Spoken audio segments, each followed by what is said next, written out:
In 2014, one of the best science fiction horror TV shows of the decade would arrive, The Strain. The Strain tells the story of an evil being named the Master attempting to release his strain, which turns humans into vampire like beings so that they can overtake planet Earth. There's quite a bit that can be said about this excellent show. It has an awesome cast, terrific storylines, and also, I think, with the right number of seasons, which was four. In this review, I'm going to break down each season separately, and we'll see why this was one of the best science fiction horror shows of the 2010s. Now, season 1 begins with a plane landing at JFK Airport, and all the passengers are dead, except 4 people. CDC Dr. Ephraim Goodweather, who goes by F, is called in, and it soon becomes very obvious that something very strange happened on the plane. I'm going to skip over quite a bit here, but soon enough, F and his assistant Nora team up with others to try and exterminate these vampire-like beings. Now, there's an excellent cast of characters they join up with, including Abraham Satrakian, a man who has hunted the Master his whole life. Another individual is Dutch, a computer hacker, and also Fett, a rat exterminator. In addition to them, we're treated to excellent characters on the other side too. There's Eldridge Palmer, a man who plays one of the richest men in the world trying to cheat death and help the Master carry out his plan. Of course, we can't forget Thomas Eichhorst, the Master's right-hand man. Now, technically, he's actually not a man. He's a Strigoi or half Strigoi, but he was a former Nazi and he now serves the Master. Both characters and actors were excellent for this. In this. As mentioned, there's several good things about season 1. We already mentioned the cast, but also just the Strigoi and the special effects in general.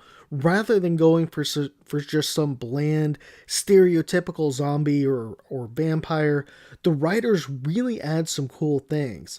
The Strigoi have a stinger that extends about 4 or 5 feet or so, which actually makes them a formidable opponent, unlike zombies from a TV show like The Walking Dead that are just walking around, easy to kill. Also, they have this same consciousness, collective consciousness, so if someone gets turned, the Master gets access to all his or her thoughts, really turns into an interesting angle in the later seasons. Now, season 1 focuses really on the initial outbreak in many of the main cast of characters coming to terms with what is really going on. Season 2 is pretty much a continuation of Season 1, yet the group begins to strategize much more. In addition to this, we're introduced to a tough-minded politician named Justine Feraldo, played by Samantha Mathis.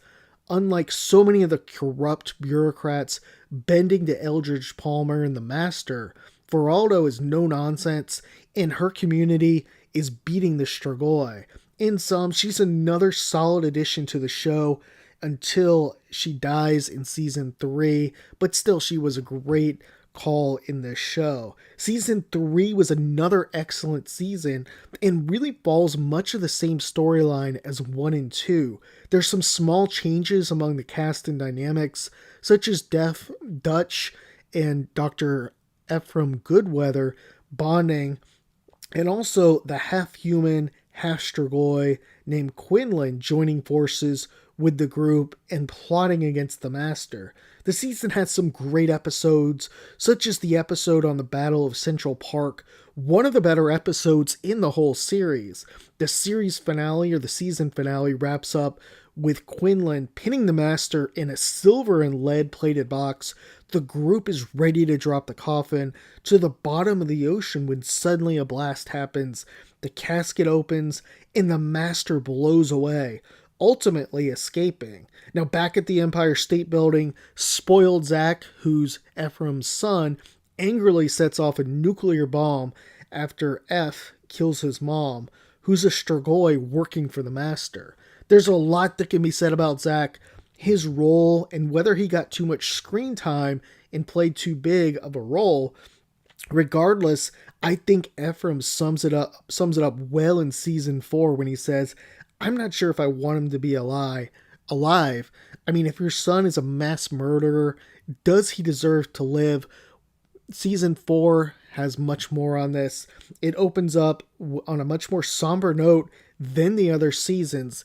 The humans have basically lost at this point and work for an organization called the Partnership, which is ran by Strigoi and ultimately the Master.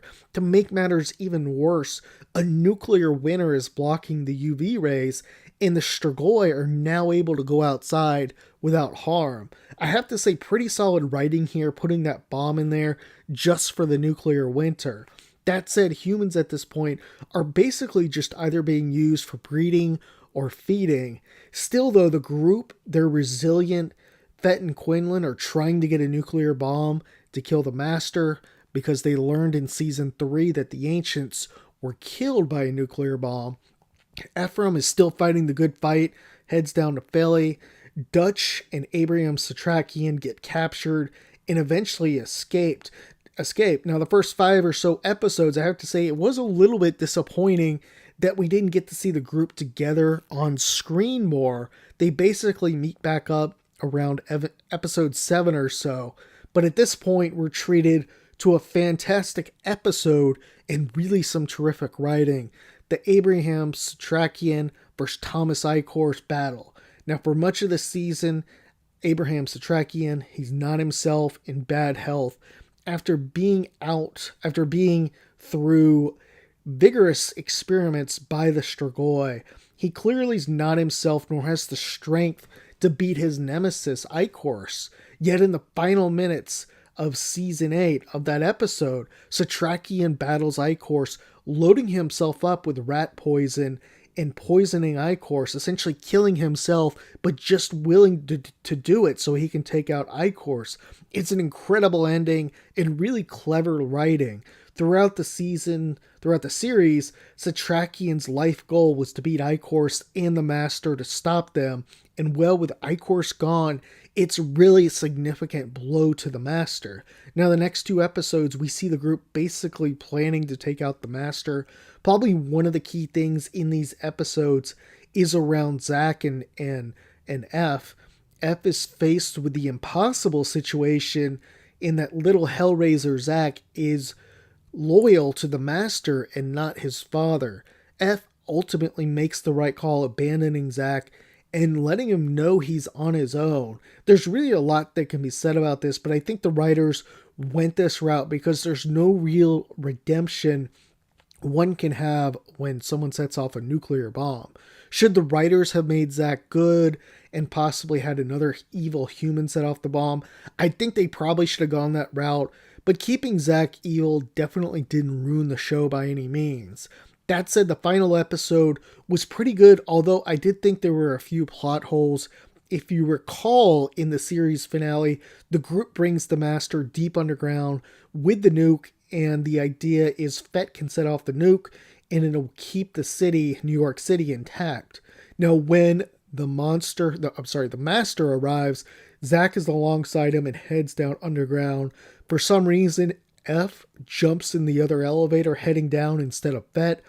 Fett was tasked with blowing up the nuke or setting it off.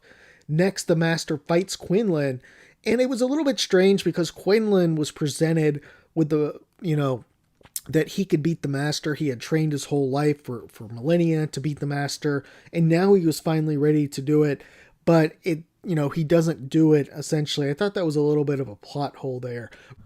Regardless, once he's killed, Zach disobeys the Master, to which F gets suddenly upset and bum rushes the Master. This was incredibly stupid and selfish from F. He, for some reason, thinks he's going to be able to take out the Master and is all of a sudden protecting Zach.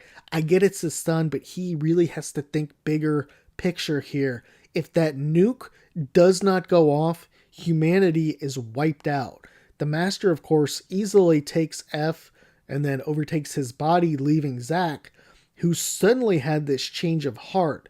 All this is incredibly inconsistent.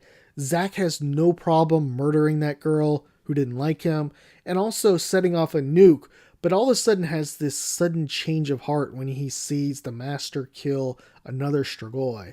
What's even worse is the Master, for some reason, forgives Zach after Zach betrays him. Why would the Master do this? He doesn't need him anymore. F is essentially gone. Finally, we get the big twist at the very end. Zack decides to set off the bomb, killing the master. Not sure why Zack all of a sudden became suicidal, but okay, it still worked. That said, strangely, the show, I still found that it had a satisfying ending. Many of the main cast died, and only Gus, Fett, and Dutch survived. That said, will we see a sequel to this fantastic show? I don't think so, at least not in the near term. However, I would have loved the ending for the group to drop the coffin of the master out in the ocean. This would have allowed for someone else to pick up the story down the road, just pull up the coffin from the ocean, release it. The master, once again, is still intact. They could have even brought back, say, 10 or 15 years from now, Kevin Durant, and he could have been like the new Abraham Satrakian, possibly bring back Dutch and Gus too. The sequel could pick up, once again, with someone finding the coffin, releasing the master. Another option that they'll probably have to do if they want to resurrect this, which is very unlikely at this point, would be to have another ancient resurrected and have him be corrupt. However, it wouldn't be the same as bringing back the master and continuing with that storyline. That said, this was a fantastic show. Check it out if you haven't seen it.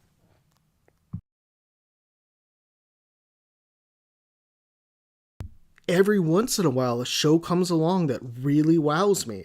And so far, just a few weeks into 2025, I found one.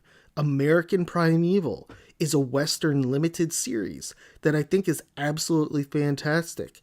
The show has excellent cinematography, superb acting, and dialogue, and also a terrific storyline. Now, probably my favorite thing about this series is that it doesn't hold back in terms of violence and gore. I mean, I don't love watching people get scalped and tortured, but I do think it helps show how dangerous these times were in this series. That said, I'm no expert, but I bet it was even more dangerous than what the show actually shows.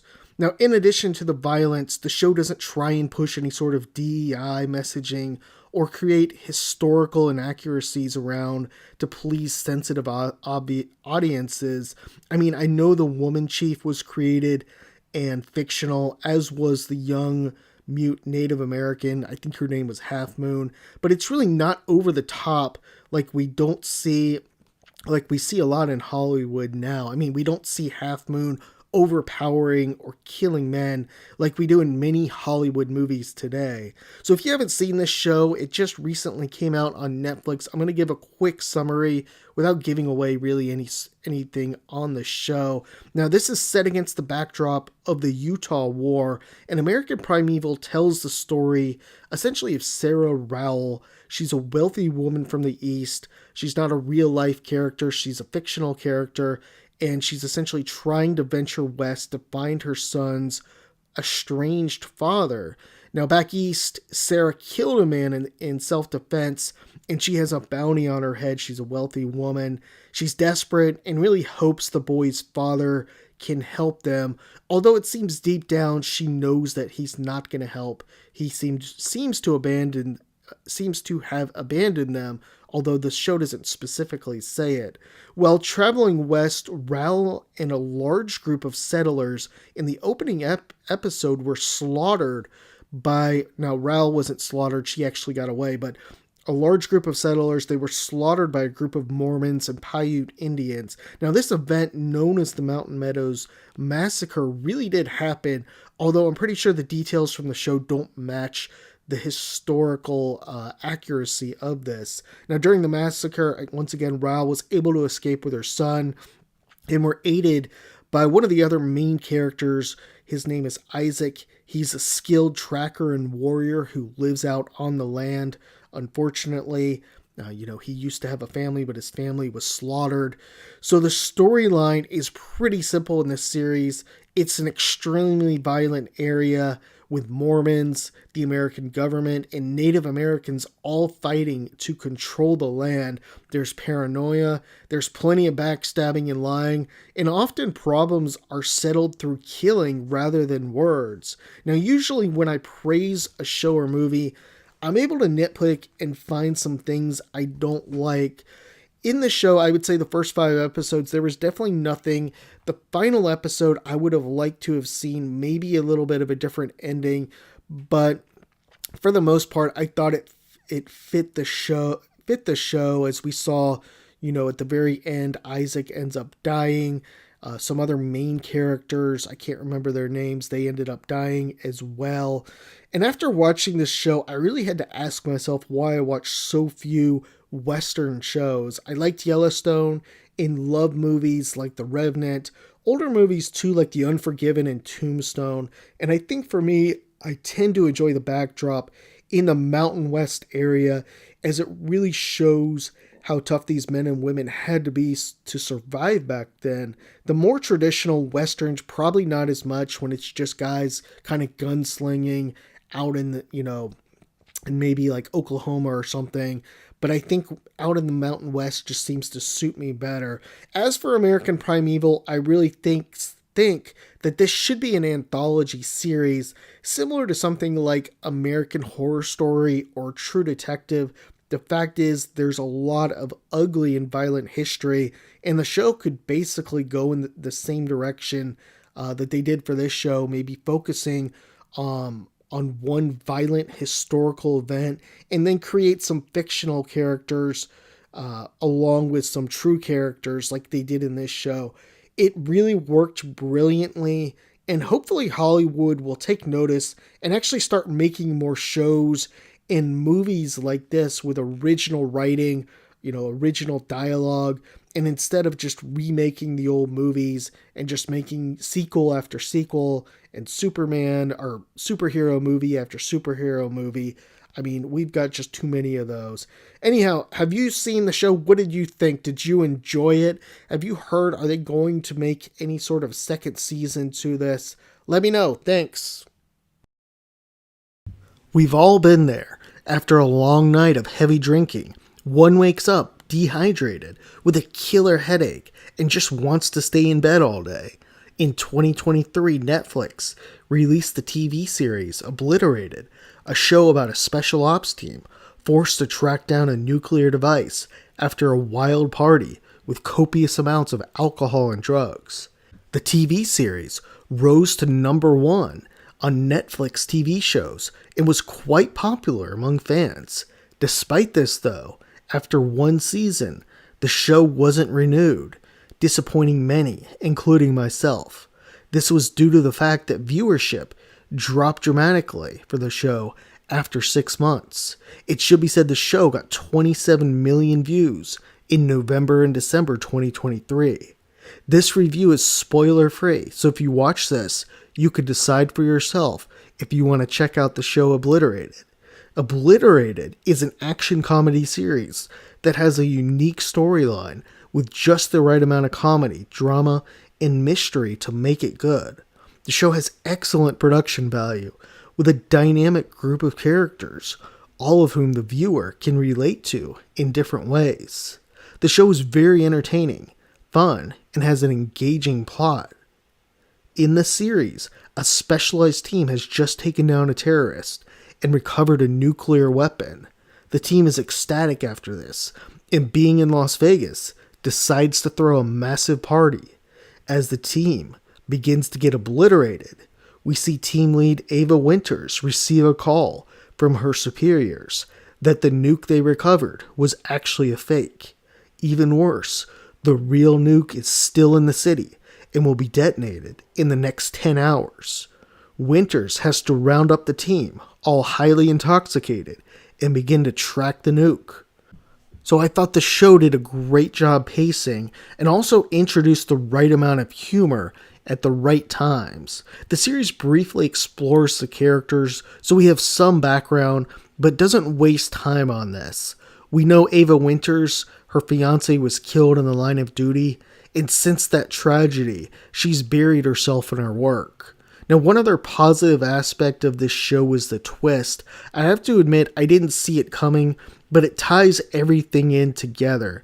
It doesn't feel forced, and if you've seen the series, you know what I'm talking about. I won't reveal it in case you want to see it, but in general, I think the show still would have been good without it. Now, one other aspect I liked around the film was the bomb tech. After taking so many drugs and he's so wasted, the team has to essentially drag him around Weekend at Bernie's style. He's got a funny storyline and it fits nicely into the story. So, with all the positives in the show, there are a couple negatives I want to point out. One is the frontal nudity in the scene involving Trunk being tortured. This is definitely too much and really not needed.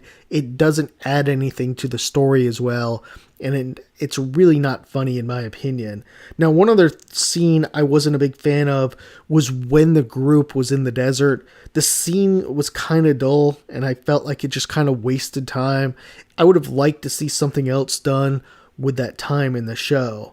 Make no mistake though, this is a terrific show and one I believe is underrated. Some bashed it, even audiences. I can't figure out why. What were they really expecting? One critic even said the show was boring, but I think that really couldn't be further than the truth. Now, sadly, Netflix seems to act shows that don't appear to have staying power and to continue to generate views. And this is a mistake, I believe, as announcing another season in a year or two would drive many to go back and watch the first season. And the first season did do well. It got 27 million views in just 2 months. In addition to this, I'm guessing this show was pretty expensive to make, and that probably factored in the decision. But if you haven't seen Obliterated, it's definitely one I'd recommend checking out. In 2009, one of the better and underrated science fiction shows of the decade arrived. V, which stands for Visitor, is a remake of the popular 80s TV show, documenting the arrival of an alien species and their interaction with human society. While I'm not familiar with the 80s storyline, the remake storyline highlighted how the V's were friendly and likable on the surface, appearing as attractive to humans even. However, the beings had malevolent intentions to take over planet Earth and wipe out humanity. Almost as soon as the TV show arrived, the show was gone. This was due to a great season 1 and a season 2 that really stumbled, although I think it was really hurt by a low budget. In this video, we'll look back at this promising show and what went wrong in season 2. Now, to summarize season 1 of V, in case you're not familiar, season 1 begins with an alien spaceship arriving to planet Earth and establishing relations with world governments. The alien species is led by Anna, played by actress Morena Baccarin, who does a terrific job in the role. Soon after arriving, a group of humans discover that the V's true intentions, simply stated, are evil. The rebellious groups includes FBI agent Erica Evans, Pastor Jack Landry, and Ryan Nichols, played by the versatile Morris Chestnut. Now, I thought the first season had a solid story and gave lots of different avenues for the writers to explore.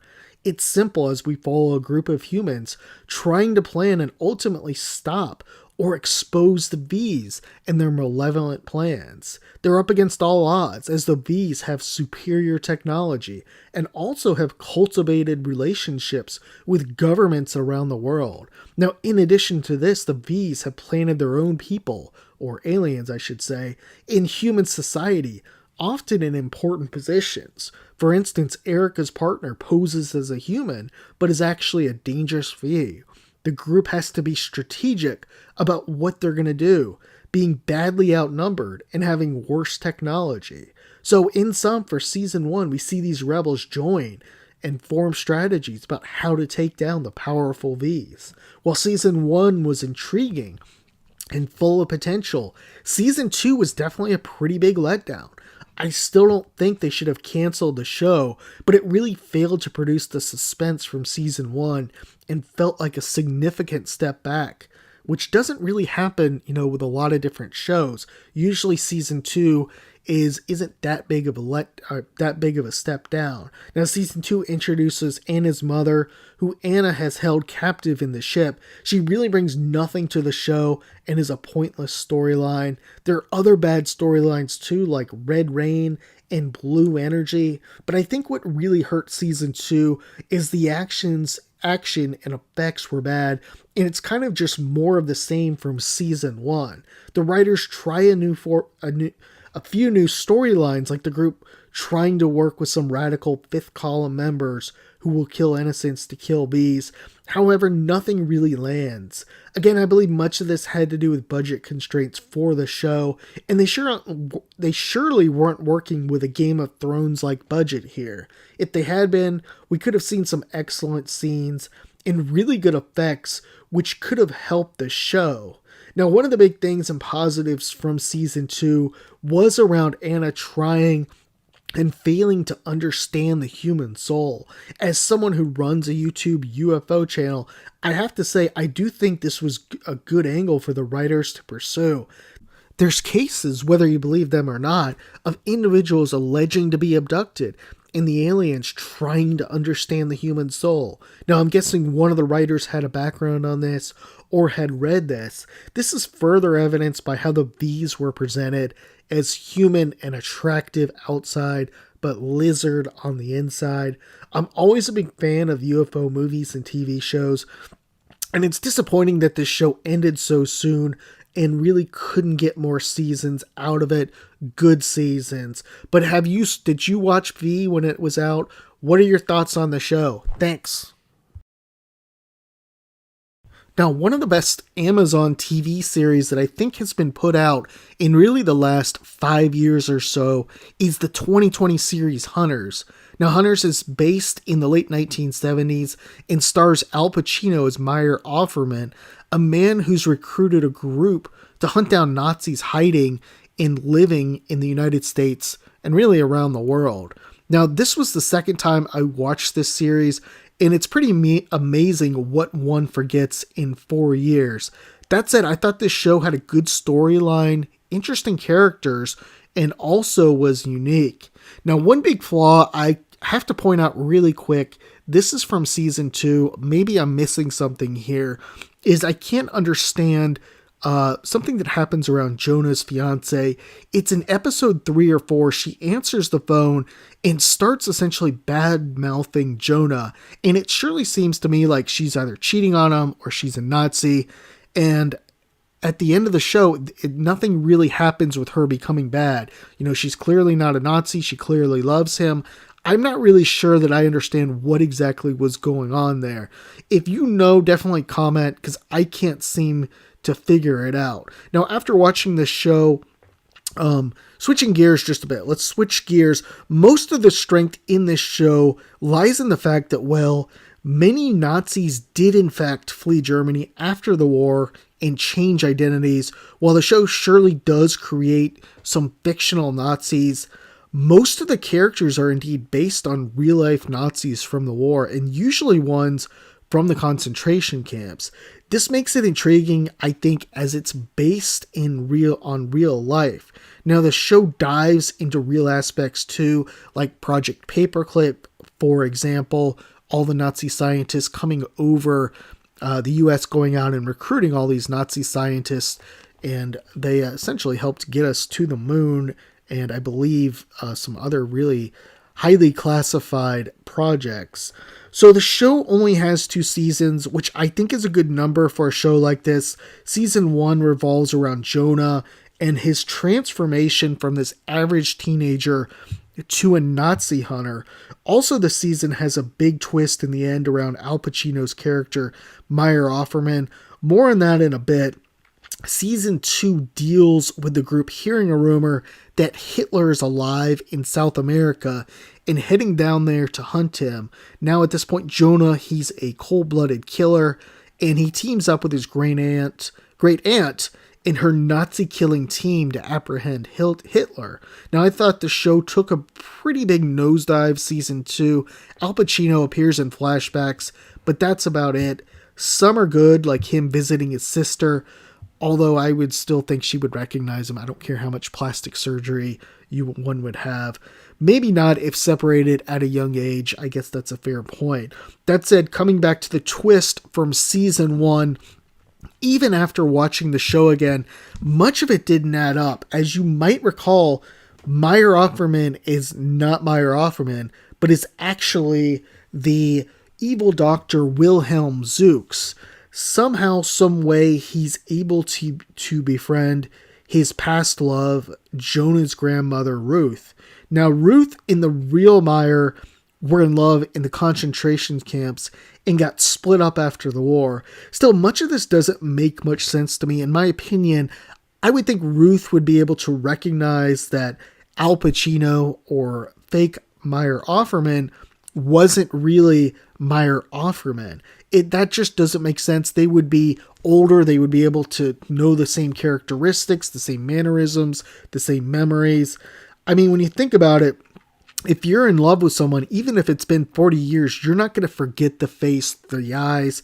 If you were very, very young kids, okay, maybe. But if you're in your 20s, you don't really change that much. I mean, I know you change, you put on weight, you lose hair, all that stuff, but not really face-wise.